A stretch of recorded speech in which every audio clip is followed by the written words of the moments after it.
We have all been through the painful experience of coping with the death of a loved one. It used to be that we dealt with our grief individually and could never really express all of our thoughts and feelings toward the one we lost. This is no longer the case.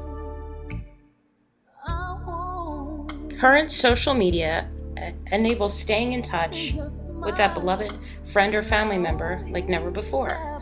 This wasn't even possible just 5 years ago. Many people use this as a way to grieve, but also as a way to talk to their loved one and to continue to have a dialogue with them.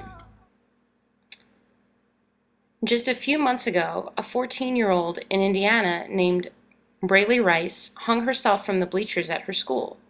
The tragedy was all over the news, and her family and friends also started a memorial for Braylee on Facebook. This enabled them to post messages such as texts and videos.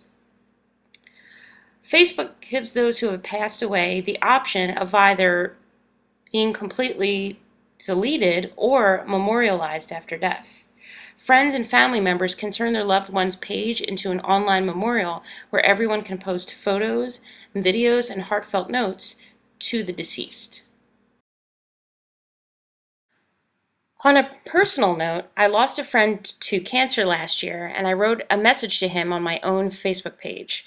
It seems that the current trend is for people to either post on the deceased person's memorial page or, as I did, write something on their own Facebook or Twitter page talking to that person. Two new online services take this idea one step further and allow social media users to interact with their loved one after death. This new technology allows people to post online even after they're gone. One is controlled by an executor, while the other by the deceased person.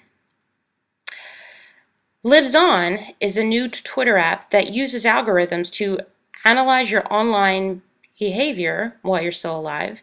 It learns how you speak and what your interests are so that after you die, you can keep on, in a sense, communicating with your loved ones.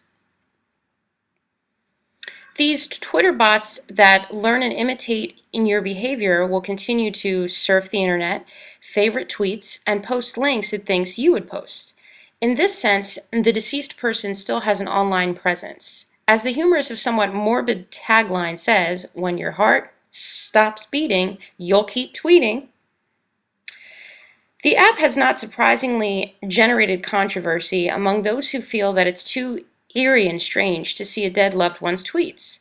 Also, the question of whether or not its creators will share user content with advertisers or marketing firms remains up in the air. There's another site called Dead Social, which actually differs from Lives On in that it's considered a digital legacy tool instead of an app. It also puts the control into the hands of the person who has passed away. This unique site enables you to send out messages after you die via Facebook and Twitter. You can set up photos, videos, messages, anything you want to say to your loved ones and schedule it to be sent at a certain time, even years into the future. Friends and family members can then respond to these messages if they choose. And in a sense, again, it's like they're having a dialogue with their loved one who is gone. Facebook has seemed to jump on the post-mortem bandwagon by offering users a similar service to that of Dead Social called If I Die, and is even sponsoring a competition, If I Die First. This is a Facebook site where users can leave any messages they want and pick the recipients from their friends list on Facebook. If users want to use If I Die, they just need to set up a free account. Then the site will enable them to leave a video message or even a text message. And again, these can be timed for years into the future, anytime the deceased wishes. Like Dead Social, this puts the power into the hands of the deceased rather than that of an executor. There are those out there who do not agree with this strange new form of social media, but this creative form of technology lets us stay in touch with our loved ones after their death, and even gives us the chance to express things we never had a chance to say to them, or anything we wanted to tell them while they were alive. My friend passed in March of 2012 before this form of social media really took off.